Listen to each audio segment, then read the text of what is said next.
early.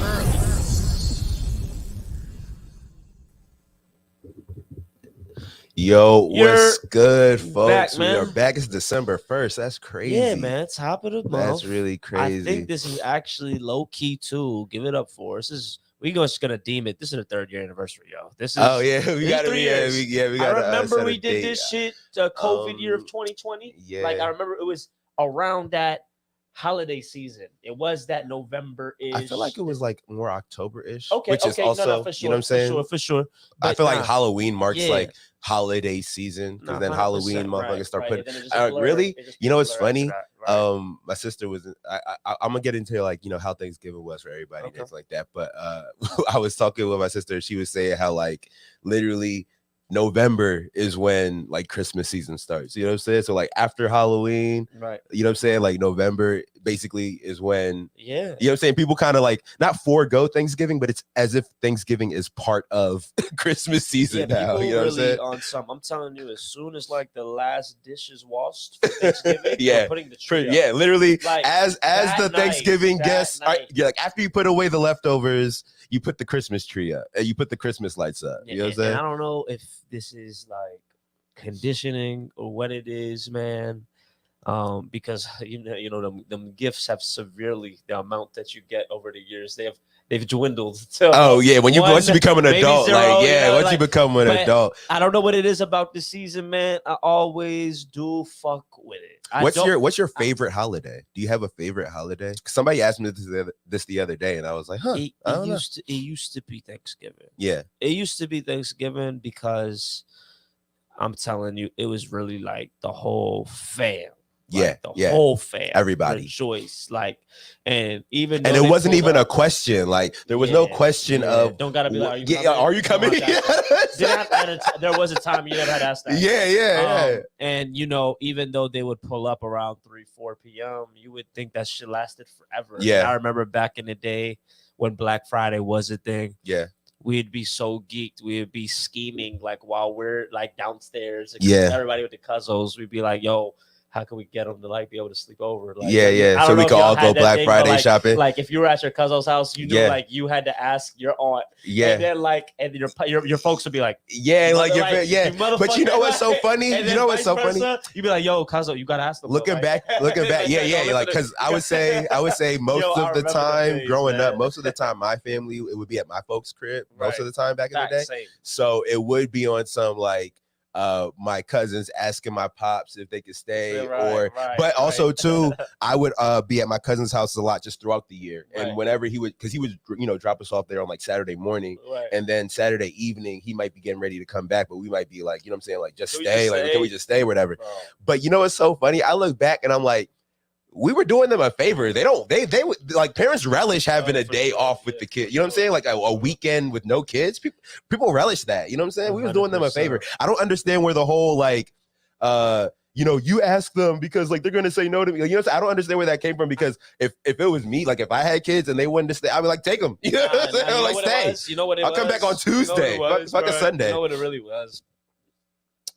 Folks, like don't get used to this type vibes. Not that because like the conversion rate was good. Yeah. I'm not gonna say always, but it was good. I'm not about 95, not about 90%, 80% conversion 80% for sure. It worked, but I do look. My cousins lived in.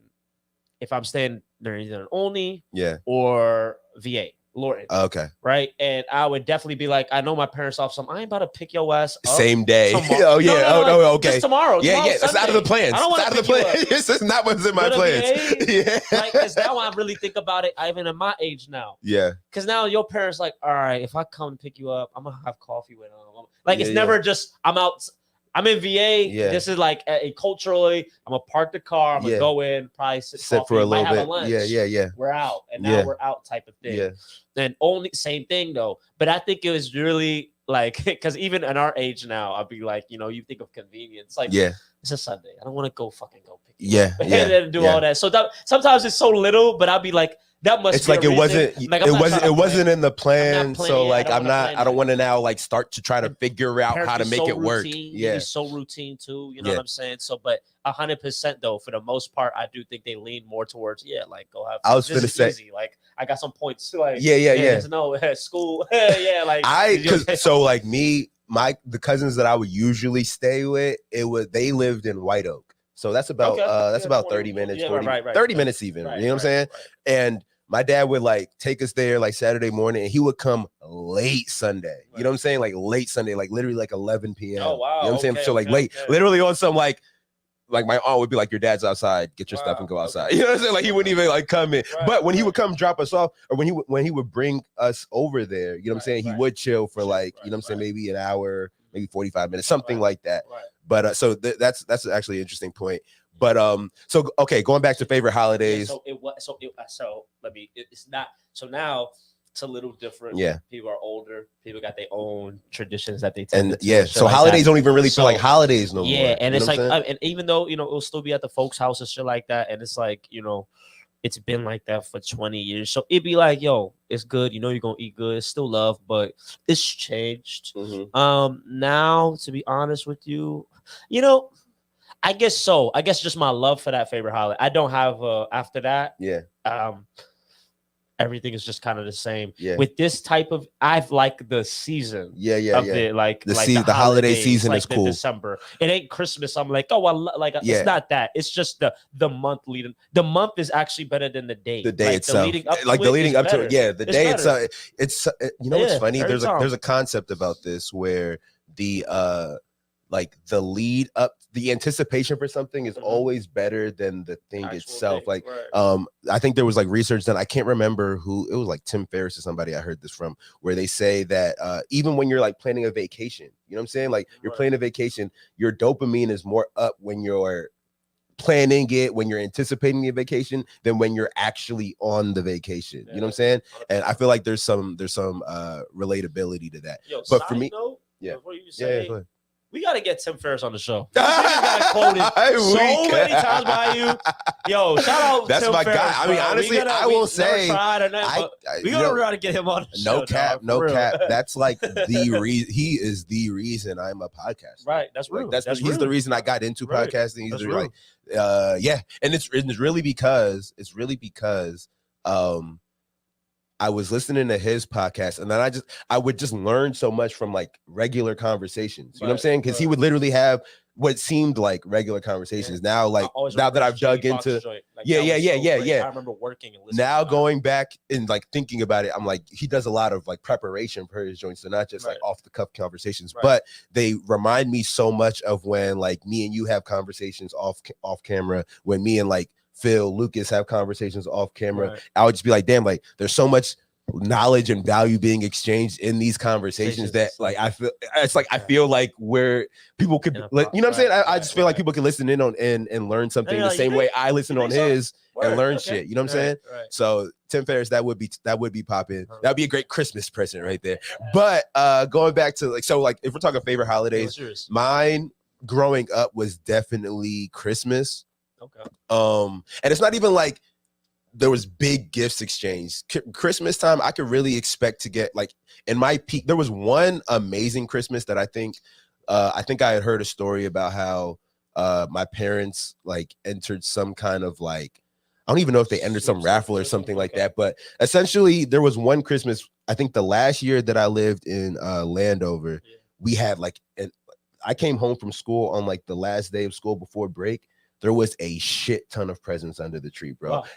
Never in life. That still hasn't ever happened. You know what I'm saying? Like there was a shit ton of presents under the tree. So I was a kid. I literally thought nothing of it. I was like, oh, Santa. You know, so that's literally what I thought. I was like, oh, Santa turned up this year. You know what I'm saying? He's real. That's what I thought.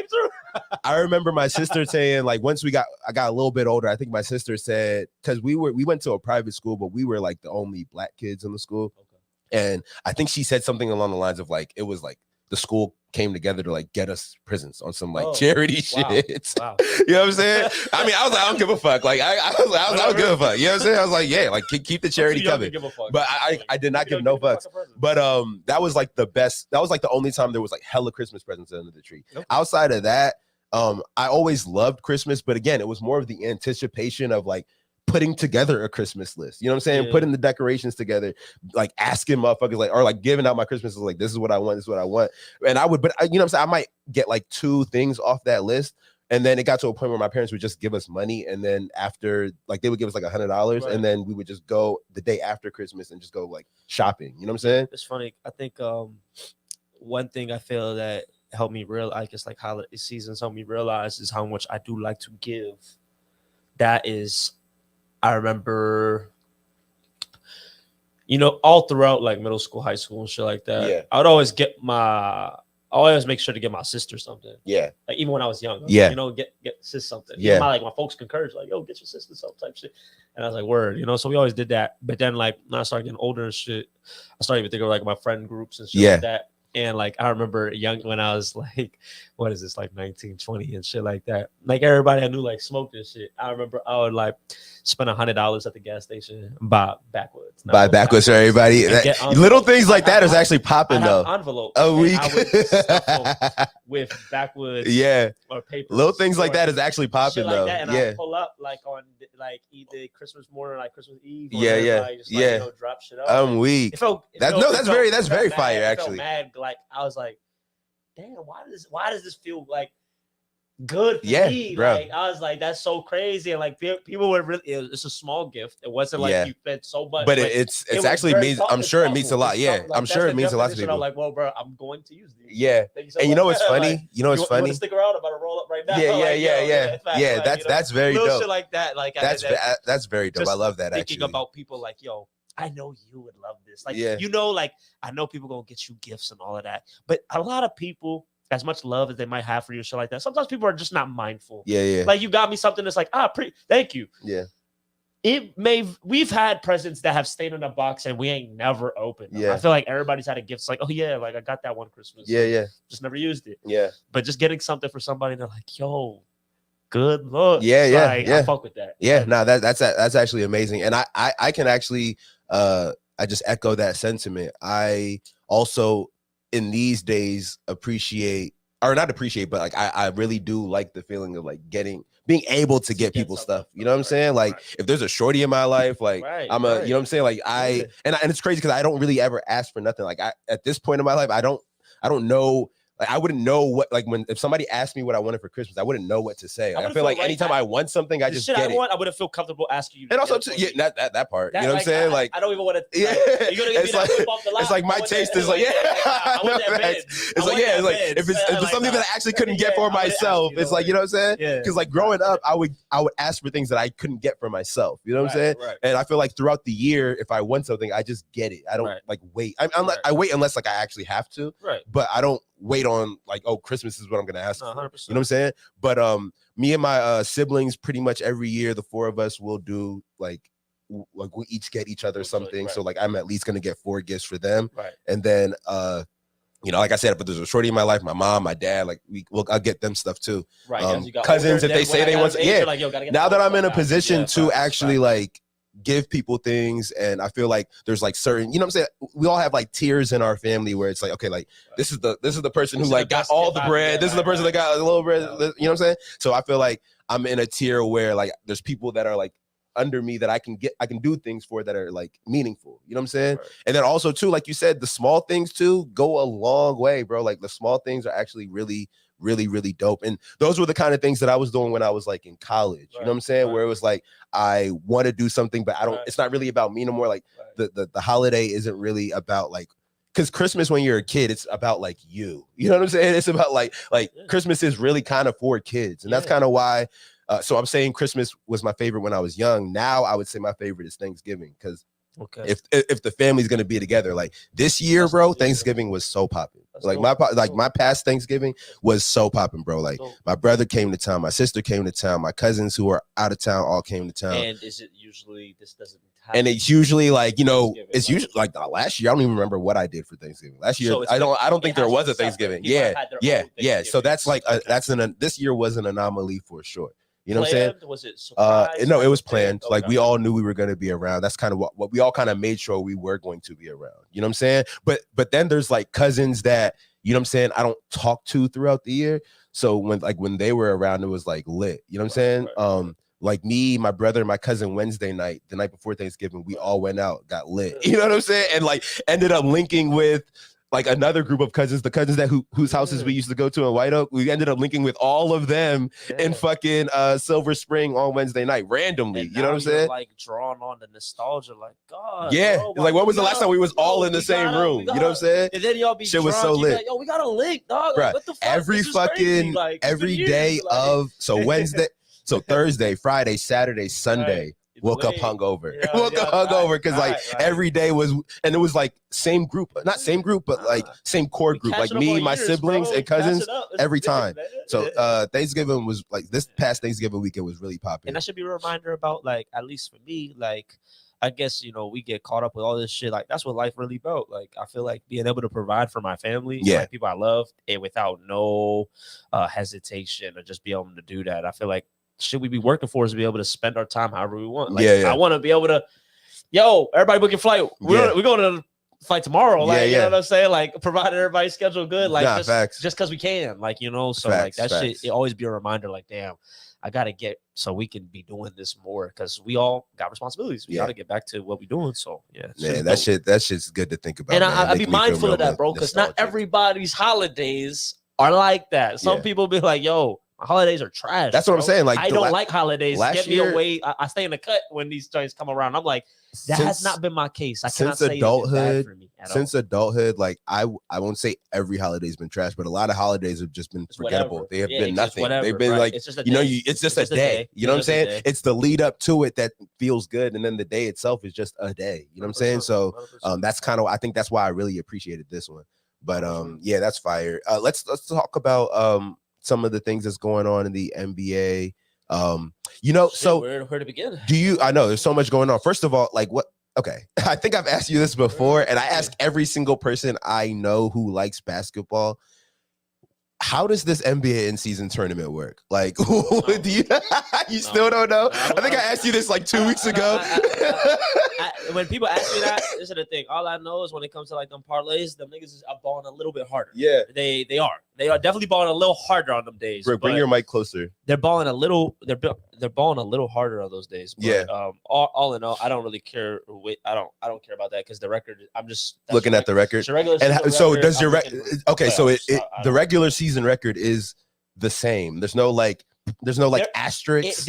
There is if you want to look into like the games they've played, sure, there's an asterisk that'll let you know which are the in-season games, but they all count towards the overall 82 so game record. I'm not about to like boggle my mind over that. It's not like if you go undefeated in season, you can still automatically make the play. You can still not make it. I'm like, I don't pay attention like that, but when it is the end game and shit like that, I am aware of the teams like Pacers. Yeah. Pacers have been winning every one of their end games. In season joints.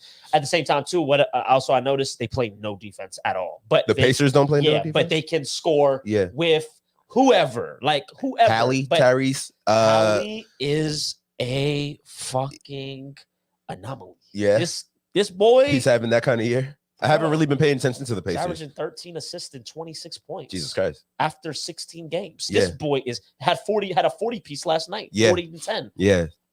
Crazy. I didn't know that. A couple games ago had 16 assists off just bro, his 10 assists be like minus 500. I've never seen that. I'm weak. You're like, it's like on some Jokic double-double. Jokic double-double be like nothing. You know what I'm saying? Like his triple-double be like plus 150. Like it don't make no sense. Like minus 800. Like, you know. So let me just say standouts. What's standing out to me? Tyrese Halliburton standing the fuck out to me. Chet Holmgren's getting better about a game. Yeah. He's actually very viable to win the Rookie of the Year. It is not a foregone victor. It is them two. We'll see who wins it. Wemby. Okay, yeah. But Chet is serious. Yeah. Serious. He's a problem. You need to get stronger, though. Yeah. But it's up for everybody when he's strong. I mean, I love OKC. Although they did fuck me the other day, bro. Like they keep on saying, they were up. They were up. First of all, they were up on Minnesota like 10 points through 3 quarters. Like they were literally up all 3 quarters. Then in the 4th quarter, they gave up the W. Minnesota blew me. So Minnesota. I mean, Edwards. Yeah. Minnesota as a collective has surprised me. I'm like, wow, they're really number 1 seed. So that has been surprising. They're the number 1 seed right now in the West. Yeah. Really? Yeah. I didn't know that. Right? Like, right? I was like, wow. Yeah. Their defense, they're number 1. Like they strap. That's really their calling card. Yeah. Because if you really think about it, it's like I mean, Mike Conley, serviceable point guard, but you a vet, you older guy. You're not it's a new league right now. It is a new league, so you got Conley, but you got Edwards, you got Gobert, you got Naz Reid, you got Michael. Is Cat still there? You got Cat. Cat's under the radar. He's having a really good season. So they're tough. Mavericks also surprising. They're second or third in the West. Mavericks are killing. And Mavericks are they can't stop anybody. But one thing that's very clear is Kyrie and Luka do play well together. They're a dynamic duo for sure. Thing. It works. And Kyrie has a you can have Kyrie going for 35 and Luka going for 35. When Kyrie can take a back seat, you truly see how Kyrie he cannot lead. He's not supposed to be your one. He's not supposed to be who you put it all on. Luka it's his team. Yeah. Let Kyrie be complimentary. It's very tough. Lively is also very good at a rookie. And it's so crazy to say like Kyrie as complimentary is probably the best compliment you could have. You know what I'm saying? Like that's what's crazy. That's I mean, like when you go back to him in the LeBron days, you know what I'm saying? Like you're like, yo, this is what you need. And like Luka has similarities with LeBron. It's kind of like let him couple with that type of dude. So that's interesting. Speaking of the Mavericks, though, let's talk about real quick. You know what I'm saying? We get for a little bit because now that you're saying that they're second in the West, which I didn't realize, I'm also like. Okay, so people that didn't know Mark Cuban, and honestly, I didn't know until you told me yesterday that Mark Cuban sold for 3 points his stake of the Mavericks for $3.5 billion. When first of all, he bought it for $285 million. Well, I guess the husband. So what I learned is that the husband passed. The wife is now running everything, and she's the one that made that purchase. But it's actually a great business play from what Mark Cuban's intending to do. So I read something where he said that he'd been wanting to work with, so they own Las Vegas Sands, which is like a resort and casino. And he always wanted to make sure that the next Mavericks arena was in a resort casino style type of like environment. So that's actually a great play from a strategic standpoint, which is like also really dope because you think about when you go to like resorts, casinos type things, it's dope to have an attraction like that, like going to a game while you're there. You know what I'm saying? Something like that. And then also like game goers can, you know what I'm saying? You have other attractions around it. So like you're going to the game, you can make a whole weekend out of it. You're going to a game, you can make a whole day out of it. You know what I'm saying? It's a mega money opportunity in terms of like coupling the sale. And then what's even great is that Mark Cuban still just retains ownership of not ownership, but control of the team. He's still retaining control of operations. You know what I'm saying? And when I was looking into like actually what Mark Cuban did to turn the team around, like it's actually pretty insane. Like I saw that before, so he bought the team in the year 2000. The 10 years before that, they didn't have a winning record. Since 2000, from 2000 to 2020, 23, they've had 18 playoff appearances. Yeah, they've had like 2 exactly. You know what I'm saying? You could count, which is crazy. Literally, the year that he got there, they made the playoffs. You know what I'm saying? So like, I don't know. And the thing is, we don't hear so much about we know Mark Cuban is a great businessman. You know what I'm saying? Like that's well documented. That's well, you know what I'm saying, spoken on. But you don't really hear about his like actual what's the word I'm looking for? Like sports acumen. You know what I'm saying? I think to me, like a Jerry Jones and shit. You know what I'm saying? My little pushback to that is because I feel like Mark Cuban, he really has like solidified and established himself already. So it's kind of like it can kind of go to the wayside sometimes. But he's done it like literally when I was growing up watching NBA, I always looked at the Spurs and the Mavs because I said the continuity these teams have, they never are bad. You know what's funny? I remember that phase when I was a youngin, like you know you're in elementary school and shit like that, and then you're in middle school, and then you're in high school, and you're like, yo. These Mavs teams are consistently. I'm like, I've seen every other team fall off. Yeah, these teams are getting 50 wins. Like when the Nowitzki and the Duncan are still there. Yeah, they're getting 50 law every time. And I'm like, and then when Nowitzki left, who came like what did that team comprise of? Nowitzki when he left, they literally Luka's now been in the league 5-6 years. It was really they might have went 1 year maybe not having Luka, and that's what got them like that even able to get that first pick. You know, like it was a bad year. They might have had a 1 or 2 bad But years. I also saw something that since Cuban has been there, the only team with a better winning percentage is the Spurs. You know what I'm saying? Like he's got a 59, I think, win percentage.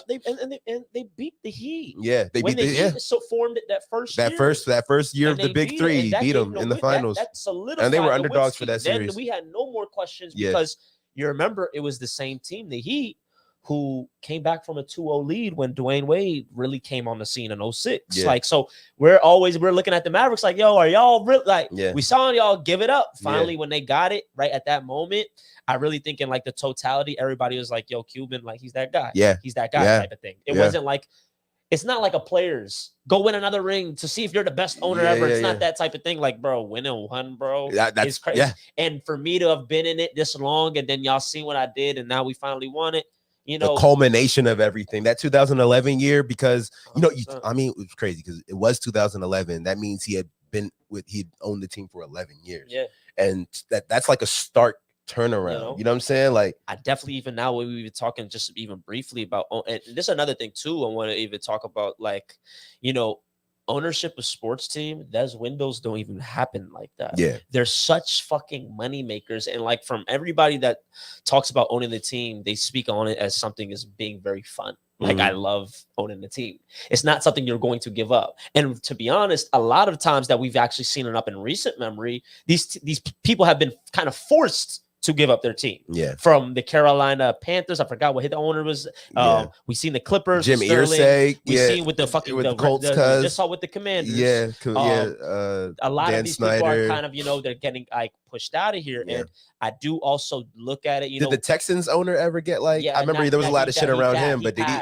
His sons had it. He went on. Oh yeah, he passed it down. Okay, but basically, another thing that I kind of, and this is just kind of like assumptions and just kind of looking at it, you know, Mark is also, you know, we talk about crypto a lot on the show too, and even the space, and the space is coming into really interesting times, especially like the Bitcoin halving coming up in April next year. The Bitcoin what? ETF halving. So like basically the amount of mining power that it will take to mine the last available Bitcoin left will double yet again. Basically it's like we're almost at the point that all of the Bitcoin it's almost done, like 21 million mines. So very interested to see what's going to happen like to the price after that. But I also think with these teams, right, I do think Mark also might have seen a point where he's like, yo, I think the valuation have peaked for the moment, like 3.5, I got to sell right now, because in a year from now it could be like 3. And, you know, not like just economically, like, and I'm thinking, I feel like he's just like, at right now, this is just the perfect time. Because even recently, what was the other team that was just purchased? I forgot. But I think right now is a great time to be liquid. So like, boom, you just got 3.5 bills. Like, I'm not about to spend all of this. Like, I can do whatever the fuck I want to, you know, invest in whatever type of play. I can take a little bit more risk now and shit like that. So I just think it's very interesting. Like, when people make these types of moves, I'm like, man, you probably got a whole little like plan like now about to lay out. So I'm just very interested to see like how he's about to parlay this into his next endeavor type of thing. Yeah. I'm trying to think of, just to the point you said about them being like their most valuable now. I mean, for that period, like in 10 years, it will be more. It will probably be double what he sold it for. But you know, everything is ebbs and flows. It's not just a straight line up. Like, oh, bro, well, you know, in a month it will be more. So it's not like that. It's like, it's a market, you know. So I'm like, 3.5 is probably, I have to sell it. And then they also too, I don't know if this has anything to do with it from his standpoint, but he also, I guess, is stepping down from Shark Tank.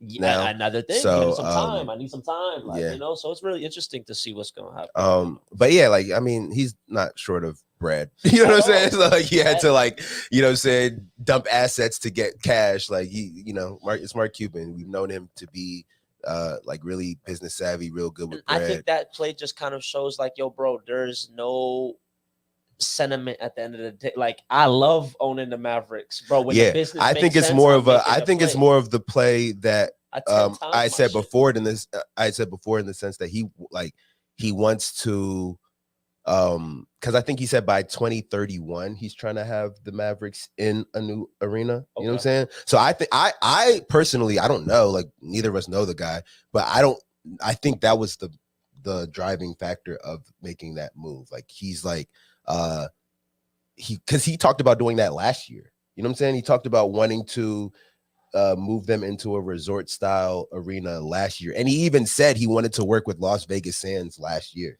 You know what I'm saying? So I think it's just and then also too, like in December, just from what I've learned about like how businesses operate and stuff like this, in December is usually a good time to either like it's because of like tax purposes, is like a good time of the year to like make a lot of moves. Right. You know what I mean? Right. So you take advantage. Yeah. Just like that's what I've like learned over the years. But that's a great play. But going back to the NBA, or unless you had anything else to say about that. No. Going back to the NBA, yeah, so this in-season tournament is confusing as fuck. But how do you feel about it's a fun year? It is. I feel that's what I was gonna say too. Like, I feel like it's also been an interesting year to watch. Like, just around the year, no one's really paying defense. The point totals are really insane this year. It's really like I saw the Wizards and Bucks game. Yeah, the Wizards suck. Although they went to Jordan Poole is not it. He's just not it. He's just not it. That's a to me. I'm like Tyus Jones is a better pickup than Jordan Poole at this point. It's like. He is like in another world. Yeah. He's a delusional player. It's so weird. Just like the Wizards to get one thing and then receive another thing. Yeah. Or think they're getting one thing and then receive another thing. That boy not even the top. It's like Kyle Kuzma is our best player right now. Tyus Jones is like he's not even like Tyus Jones is probably next. You know what I'm saying? Really consistent. I've seen Avicii, Danny. Avicii. So he's good. You know, he's good shooter for sure. But no, to your point about the point totals, I saw I think it was that Black Friday. I saw the Wizards and Bucks go. It was like 145 to 142 or some shit like that in regulation. Like it was stupid. No OT or nothing. That shit was stupid. But yeah, there's no. But also too, for a long time, there's been no defense being played. 39. When in that game, I'm weak. Yeah, that's crazy. Yeah, that's crazy. Fucking what that was on the duel. What? Plus 1,500. I mean, I when I tell you I've had to take a break from betting the last like 2 weeks, bro. I haven't even looked at basketball this week. I have not even looked. NFL, what's going on in the NFL? NFL's also the Eagles look serious. The Eagles look like they're nothing to fuck with. They're the best team in the They're the best team in the league right now. They look like the best. They are the best. Jalen Hurts look like the best quarterback. I mean, you know, he's not the best, but he's playing. But Dak, I mean, hey, the Cowboys, man, Dak pulled it off. It was a really hard fought game against the Seahawks. They pulled that shit off. Yeah. He's 20 touchdowns, 2 picks in the last 6 games. Really? Crazy. Yeah, that's crazy. Everybody was talking about Dak. This is really your year. Like, this is it, man. I don't want to hear shit about the Cowboys until playoffs. And this is the thing, though. I don't care. I told, like, because now everybody, you know, I see everybody going back on this Dak bandwagon. I'm like, bro, he's a good quarterback. Like, he is a good quarterback. I'm just like, I don't know how you go. The whole thing about shit is how you go about replacing shit if you think you can do better. Yeah. You're not replacing him. Yeah. And except you're not doing better. You're not doing better than Dak today or tomorrow. You about to take a 3-year process. Yeah, you're gonna. That's what I'm saying. You're gonna get. Yeah. Nobody that's gonna. You're not gonna. And get better than him. So just relax. This is who you have. Accept who you have. And not even accept who you have. Like, who you have is actually top 10 quarterback. You know what I'm saying? Like, obviously with him. Everybody's always. We got to see more. Yeah, we got. It's always like we got to see more. And also too, I'm somebody. I'm somebody that can appreciate somebody who is regular season good. Like, you know what I'm saying? Like, to me, it's like when we're in the regular season, you need good. You need Look, when you're in the regular season, you need good quarterback play, right? And that's kind of hard to come by. Good quarterback play consistently through 16, 17 games, right? In the playoffs, is when it becomes more of a team thing. Yes, you can ride on a great quarterback, i.e. Peyton Manning, fucking Tom Brady. I'm trying to think of Tom Brady's name. Tom Brady. But they cover flaws in they cover team flaws. If you have terrible special teams, they cover that. If you have a terrible defense, they cover that. But in the playoffs, that's coaching, that's defense. You know what I'm saying? That's what your run game looks like. If you're not pick six, boom, they scored, it's over. Yeah. If it ain't literal, it's like, bro, it's rare. Everything always falls on the quarterback. But if it's rare that you lose a playoff game because of your quarterback. You know what I'm saying? It's people don't appreciate that it's actually rare to win a playoff game because of your quarterback too. And you know what I'm saying? Just to add to that, I'd be like, just because games, just because that player might not have rose their play, they didn't fucking like go under. Yeah. So like, don't be like, we need. But it's so easy to blame it on them. And I look at Eli Manning as the best example, dog. Eli Manning is the most bland quarterback to win 2 bowls. You know what I'm saying? Yeah. He just made plays when he needed to. But like, just made that one clutch play. Yeah, but I say 3 quarters out of the game, you forget he's the quarterback. You know what I'm saying? So I see where everybody's like, but also I say all that to say, you have the greatest of all time that he's but somehow they lost. Oh my God, that's a great point. You know what I'm saying? Just for the other side of it. Right. But I say all of that to say that I also do feel like I can give Dak his props in the sense of like, yeah, he's a great quarterback. You have to give him that. But when we get to playoff time, I kind of don't care about all of that, because it's like, to me, it's what are the Cowboys? You know what I'm saying? Like, what are the Cowboys? You know what I'm saying? So to me, and like, to be fair, they do look like they have like probably the best defense in the league right now. They do look like they're fine. Even with Diggs, with Diggs out, you know what I'm saying? That nigga now leads the league in picks. Yeah, leads the league in pick sixes too. Like, you know what I'm saying? This nigga gets a pick six damn near every game. And Diggs was doing that last year, getting pick sixes, or 2 years ago. Truly the next man up sport. Yeah. It's true. Like, bro, there's 52 players on the roster. Yeah. Everybody on that got to be affordable, got to be something ready to go. They got to be. You know what I'm saying? I look at something that I was hella impressed by. That boy's going to be a starter. You think he's going to be on the bench now? You can't. You got to start somewhere. You know, it's and no, so like Dallas Cowboys, their defense is like really stout, and it just looks like they're firing on all cylinders when it comes to like offensively. Eagles again too. So to see if but talking about the next man up thing, something that I was really impressed by was minus this week, because he didn't really look that good this week. But Josh Dobbs, when he went to when Kirk Cousins went down, Josh Dobbs went into he went from Arizona, where he was doing decent. You know what I'm saying? Arizona's not a good team, and he kept them in games. Like, there were games I was watching when, you know, they're like 14-point underdogs and they're like up. You know what I'm saying? They're up at halftime. You know what I'm saying? Before that, he went from Cleveland, then to Arizona. Now to Minnesota. I think he won his first 2 games in Minnesota. You know what I'm saying? I think he's incredibly smart, you know. So the way he pick up the playbooks and the way that he's able to adjust like that, even though he might not be on some wild shit, it's like, yo, bro, do not undermine somebody that keeps having a constant rotation of coaches, constantly moving teams, and just being just going out there and able to like put up points on the board. Boom, like, give me now. Can we like make this shit revolve around me as like I'm coming into a season? Do you think he's a quarterback that you can revolve around? Like, do you think he's a starting quarterback? I think that verdict's still out. I don't think I can't say no. I mean, somebody could use him, there's so many exactly right now, and it's looking like Cousins is going like to Jets leave in the season. Oh, really? Yeah, it's his contract's up. Oh, where? But why you say it's looking like he's going to leave?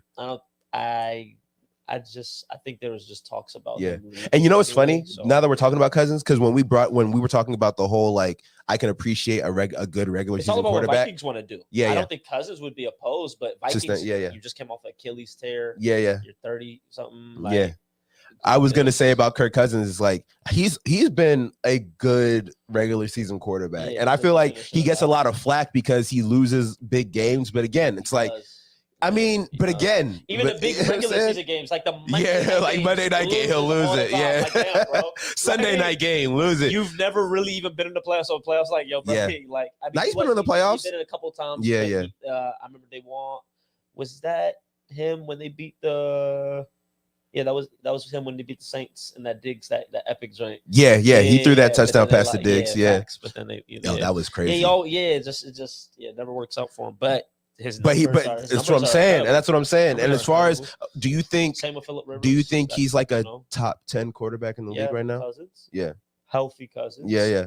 Okay. Yeah. Okay. I didn't know if we were going to be on the same page on that. Yeah. But on the bottom of it, but yeah, he is. Yeah. All right. Let's take a little commercial break, and then we'll be right back.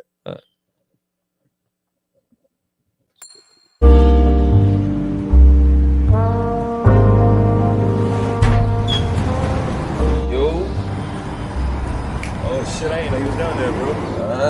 Just got that virus and shit. You know, I know it's spreading, bro. It's spreading. You good though? Yeah, I'm good, man. I'm good. What you up to? Good? Shit, chilling, man. I see you got the big lens. Oh yeah, I had a shoot earlier.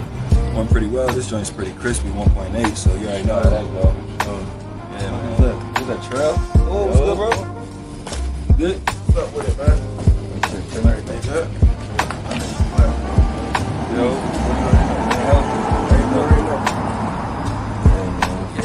I heard you last night though. What was going on down there? man, shit was so good. Let me tell you about that shit, bro. Oh shit. Have a seat, my brother. I already know.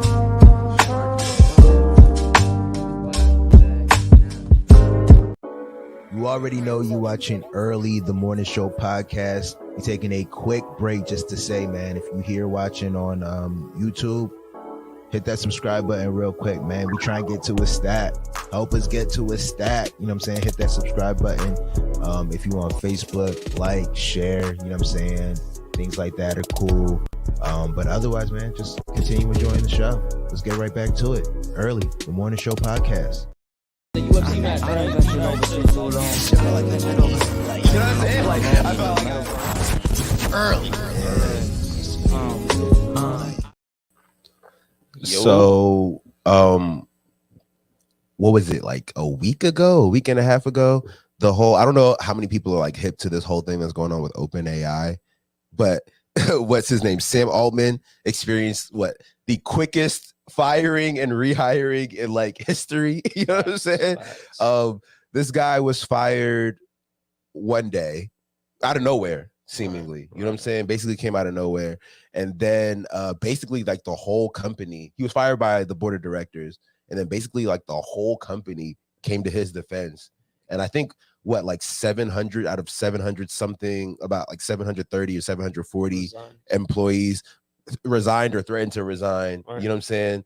And then I guess what happened, like they rehired him and then replaced all the board of directors. Board. You know what I'm saying? Like, that's just like a crazy situation. But what's your take on like all that went down and what happened? I mean, that's just the leverage 101. Yeah, what we just seen that happen there. So obviously, I guess that shows like the good health of a company. Like you have.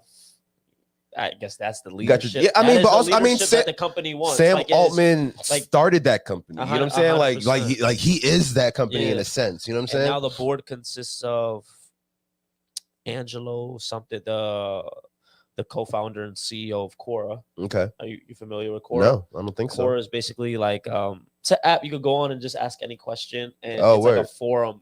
You see, it's not like a ChatGPT where it automates the answers. Yeah. It shows you answers people have provided. Already people have conversations on answers and all of that type of shit. That's for all types of questions. Yeah, that's probably something I need to look into. Quora, check it out. Yeah, it's been out for a while. Quora, the former CEO of Salesforce. Yeah, I saw that. Yeah, and then Larry Summers. That was interesting. Now he was a former Microsoft? Former U.S. treasurer. Yeah. You know, so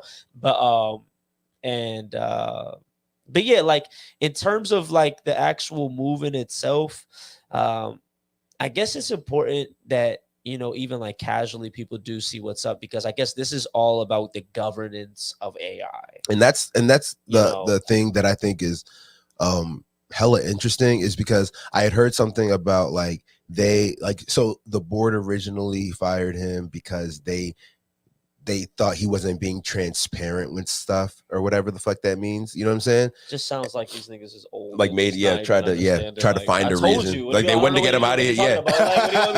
He said, I told you. He's like, everybody's working on it. How could you guys have not known? You want me to break it down so you understand? Like if you don't get it, I'm sorry. I don't know. Big facts. Speaking of which, that's how laws go. A lot of this is a little bit of a different subject, but I don't know if you heard, but that Charlie Munger passed away. Do you know who Charlie Munger is? And fucking Kissinger, Henry Kissinger, like dog. These guys. Who's Kissinger? That name sounds familiar, but I don't know who he is. Kissinger's just fucking. He's like a dude that, like a U.S. consultant, a fucking dude that was just influential in like you know, international foreign policy deals and shit like that. But he was also he was 100 years old, and I'm just like, yo, this when they said motherfucker's 100 years old and still working. He died. I was like, motherfucker's 100 and still working. Kissinger just died. Yeah, I said, yo, what the fuck? But Charlie Munger, I mean Munger. That's what I'm saying. Like I only know him because of his like investing acumen. Know that money, man. I know like his what he's done and stuff like that. And I was reading something where like, you know, they were talking about his life and everything like that. And I will say I have a lot of respect for Charlie Munger, just from the standpoint of like what he's accomplished as a investor. You know what I'm saying? Like in his career field, got a lot of respect for what he's done in his career field. I don't know really much about him outside of that. Right. But in the comments of the thing that I was watching, motherfuckers were like, this the guy that said Bitcoin was rat poison. Word, that was hey, that's funny. This is the guy that said cryptocurrency is a scam and all this other shit. And it's like, okay, like I understand that, but you have to respect the fact that he's old and he made his money in a different way. Like, you know what I'm saying? Like it's like when you make your money, when you know one thing, I think, you know, I had an interesting conversation over Thanksgiving about like I respect people. Okay, there's this like I have kind of different ways of thinking about how I feel about people, right? I really have no affinity towards anybody that I don't know personally. Like if somebody asked me like, do you like or dislike Brooke? I could tell you whether I like you or dislike you because I know you. Right. If somebody says, do you like or dislike, because we were talking about Nick Saban, you know what I'm saying? Right. And one person was saying how they don't like Nick Saban. And I was like, I don't like or dislike him, but I respect the fact that he's the most winningest coach in college football. That's factual. You know what I'm saying? Like that's factual. And it's like, and the argument was, you know, well, like he's not a good person and all this type of stuff. I was like, you know, it's like I'm not arguing whether he's a good person or not. Yeah, like he says some things in interviews that I'm like, you know, whatever. Right. But what I know is for sure is that he sets out a goal to win a championship every year, and he does that more than everybody else who does this, who has the same goal. Right. You know what I'm saying? Like I just respect that. You know what I'm saying? Right. And the thing is, it's very interesting how we put that on him. But you look at somebody like Kobe. We got Kobe on the wall over here. Right. Kobe is somebody who for years was candid about like, I only care about winning. Right. It wasn't until he retired from the NBA where you started to see like a little bit of a softer, gentler side of him. But when he was playing, like he only cared about that, like literally like ragging on his teammates, literally like not like caring about his teammates, like outside of basketball and stuff like this. Right. And nobody ever gave him flack for being like an asshole in a way. You know what I'm saying? And I'm not saying that they should have. I'm just saying like it's interesting how like people respect Kobe for doing the exact same thing, but dislike Saban or whoever. Like, you know what I'm saying? There's a lot of people that are great at what they do and don't have the social component to go with it. You know what I'm saying? Yeah, I feel like just in general, I think I've definitely had like similar conversations recently too, just about selective empathy. Yeah. And, you know, we pick and choose who we want to resonate with when the facts can be the same, in, like same matters. Like, yo, bro, the facts is the same. Yeah. But in one instance, you know, you picking it, you like, you fucking with. You're like, yes to this guy, no to this guy. But it's like, yo, yeah, exactly. Like, you got to kind of be objective with that. But I don't know. I feel like that's some human ass shit. But my whole thing though is like, so my whole thing though is that if I don't know you and like know where you stand on like a person to person level, I really can't say whether I like you or dislike you. And honestly, whether I like you or dislike you has nothing to do with whether I respect your success. You know what I'm saying? And that's kind of what I bring that up to kind of like link that to how I view Charlie Munger. Like I don't really, I don't know if I like him or dislike him. I really don't care about him. Right. I just know that he's, you know, one of the most successful investors in our time. Yeah, for sure. And that's, I respect that. You know what I'm saying?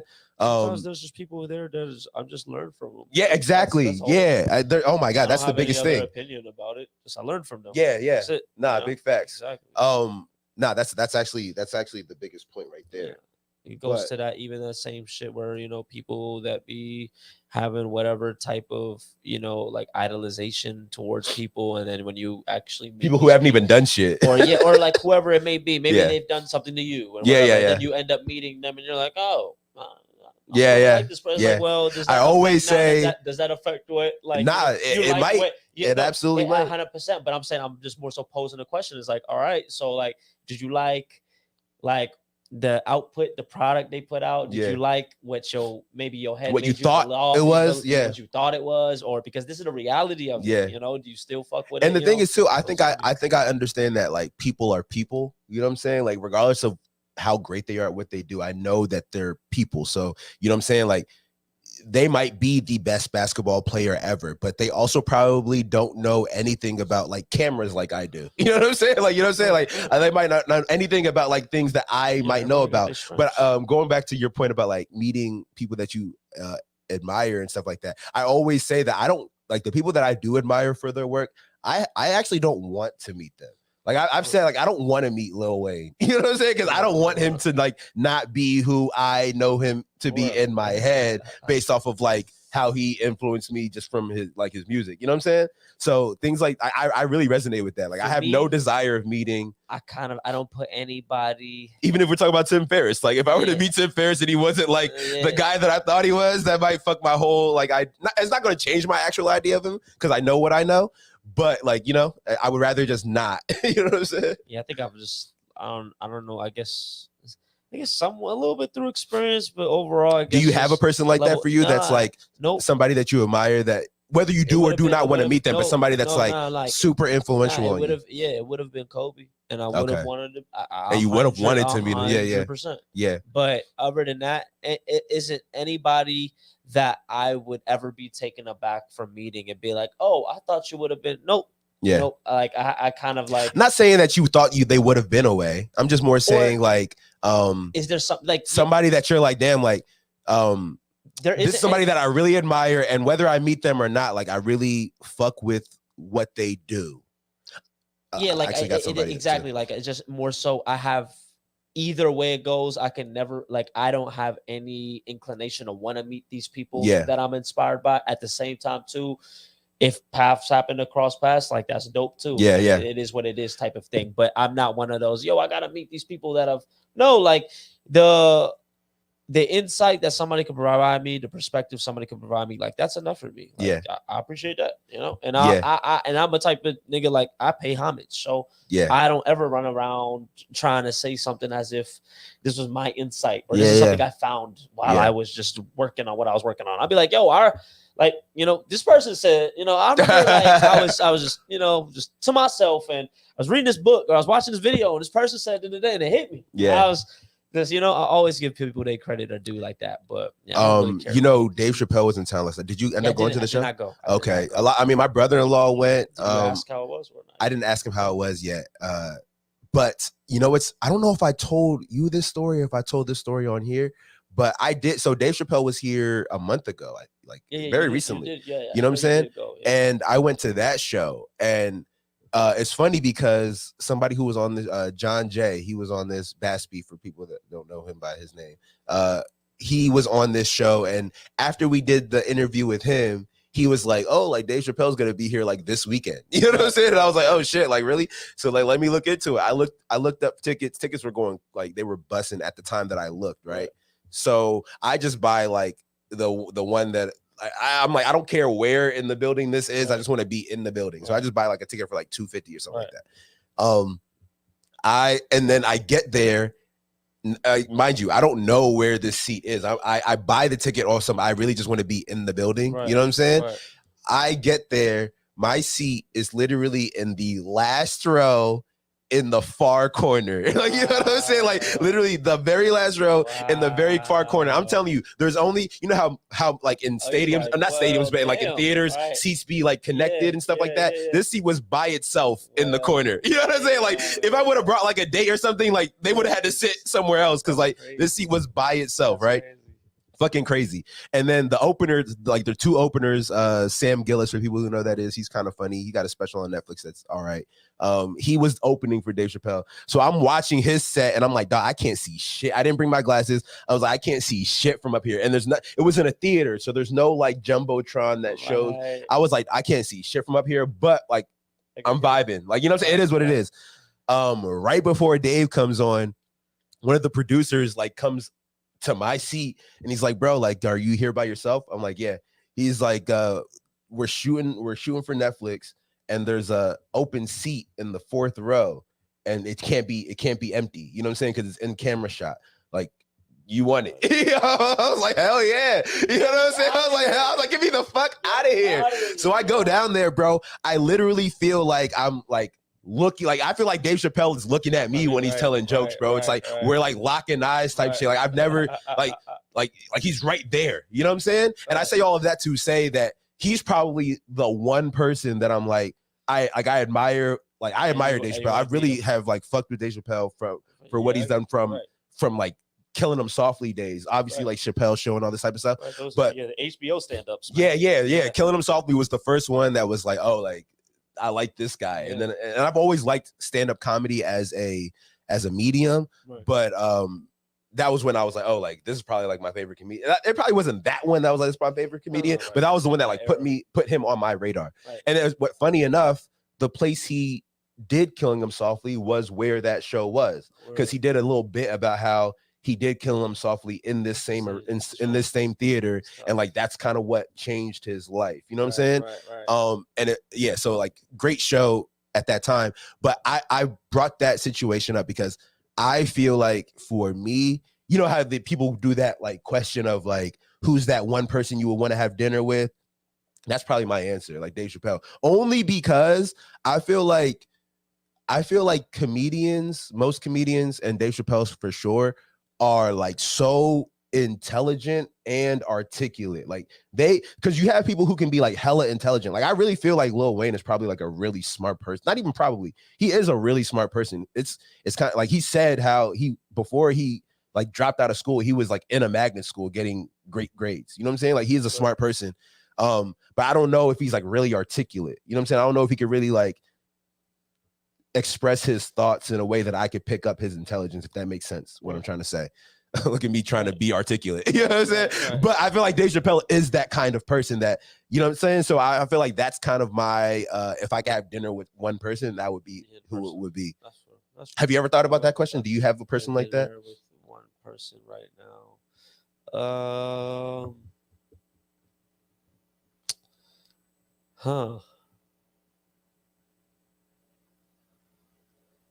That's a good question. I'd probably right now off the top of my head, and it could definitely change. Probably want to have probably Rich Paul. Oh shit, that's a great one. Yeah, Rich Paul. Yeah, Rich Paul is everywhere right now too. Like what's funny is like the only reason I say he's everywhere right now is because like I like when people do like these little interview circuits, because then you can actually get a sense of how they think and what they care about and like how they talk and all this type of stuff. Which Rich Paul, I always respect. You know what I'm saying? Like I respect what he does, but I never really before. Like I saw him on Gil's Arena. I saw him on he did it 60 Minutes even. You know what I'm saying? Like before these kinds of things, you don't really know. You know what I'm saying? Like how they go about their business, how they do what they do, how they think, you know what I'm saying? And I feel like that plays a lot into, again, I was talking about how I can respect somebody for what they do, but when you can hear them in long form conversations, it gives you a little bit more insight into like, oh, like you also got the social aspect too. You know what I'm saying? And I 100% agree with that. But with him, I can't even necessarily say I've delved too much into like he's got some long form he got a lot interviews out there now. I know that, like I do know he has been on a run. Like I think he just dropped a shoe or he was even on or First maybe Take. Both. Like he's been everywhere. But it's more so just kind of like his omnipresence. He's like that. It's the fact that he is everywhere. He is representing everybody's going everybody, all of these young niggas in clutch sports, and I'm like, yo, that also just tells me everybody feels as if Rich is always going to operate in your best interest and is going to get deals done. He knows how to leverage his, and even just how he's leveraged his relationship with LeBron, just doing all these type of things. I'm like, yo, this is somebody that's building his own empire, you know, type of thing. And I'm like, yo, it's very interesting type of thing. So like, I would definitely, you know what I'm saying, see what's up with him. Another person, probably one of these world leaders, man. You know, I can't say somebody in particular, but like somebody of that caliber. Is there a reason you want to speak with a world leader in particular? Yeah, man. I just want to see like what those responsibilities entail. That dated like that. The way what does your day look like? It's different. This is like. It really affects shit. So like I think that's something very interesting to me type of thing. Like I think and shit like that. It's like unless it's an art form, I really care. There's people, you know, but it's like I kind of also think it's like, yo, sooner or later in this life we live, we'll cross paths with these people. We will. You know, I was also gonna even ask you, I was about to ask off air, but it's like I'm on dog. Fucking did you follow up with that producer at the end of the show, or like that was it? Like you just which left? When that producer that told you? I didn't see him again. I didn't see him again. He showed me my seat, and that was last I saw. I think it's so funny. A producer to a producer, just the producer that's in the corner that with no glasses. Like I should have. Yeah, he had no idea who I was or what I do and anything like that. But I will say, like, yo, you're from Netflix. Like, but what I will say is that. So yeah, it's funny because I just did not see him again. But I will say that I. Always, anytime I'm in some kind of production like that, I'm always peeping like what's going on. Right. So they have like, because I've always wondered like, do they have men on cameras like walking through the aisles? Like I always wonder like, how do these things get shot? But they operate with like cranes. You know what I'm saying? So they got like cameras on cranes, and spotting something. Well, or they're controlling, like they're on like arms like this, like they're on like the cameras on arms like this that can like move around. So like that's kind of how they. I was peeping that. I was like, oh, like this is okay. And then I did see one guy with like with the camera that looked kind of like one of them fucking like. Them artillery joints on fucking Call of Duty. You know what I'm saying? When you get on it and you're just shooting, it would look like one of them joints, but it was a camera. And I saw one guy doing that like in the cut, like he was like in the shadows. You know what I'm saying? But every time I'm at a production like that, which I've luckily made, I guess it's not luck, but I've made a deliberate decision to like go to more things like this. You know what I'm saying? Like plays, comedy shows, things like this. And yeah, every time I'm in something like this, I'm watching how the production is being done. I'm not trying to meet like the talent. I'm trying to fucking producers and stuff like that, cameramen, like operators. You know what I'm saying? You know, let me know. Like I remember I went to. They're accessible. I remember I went to go see Yvonne Orji. She had a special. She did her she did her special in DC. It was so crazy. One person, 100 people was back here. Yeah. Hundreds. I'm walking through because you know. So like I don't know if I've said this before, but like. Her family and my family are close. So like we were going backstage and fucking like I'm seeing like hundreds of people, like, you know what I'm saying? Like with name, like saying who they are on the badge and all that. And this is all I'm caring about. Like I was with my uncle and he's like he's more like enamored with like being able to like, you know what I'm saying? And like go back and all stuff. I'm kind of like lollygagging because I'm like reading what all the things say. You know what I'm saying? I'm like, I'm peeping like who everybody is, like people who are like just behind the scenes people, you know what I'm saying? But that's the type of shit that interests me. But yeah, that's where we'll leave it today. This was a good episode. I feel like it was a good little catch up. Holiday season is right around the corner. It's here. You know what I'm saying? So this is a fun time. And yeah, we will be back next week. Next week. Subscribe to the channel. Have a good weekend, and then we'll see y'all same time next week. Early.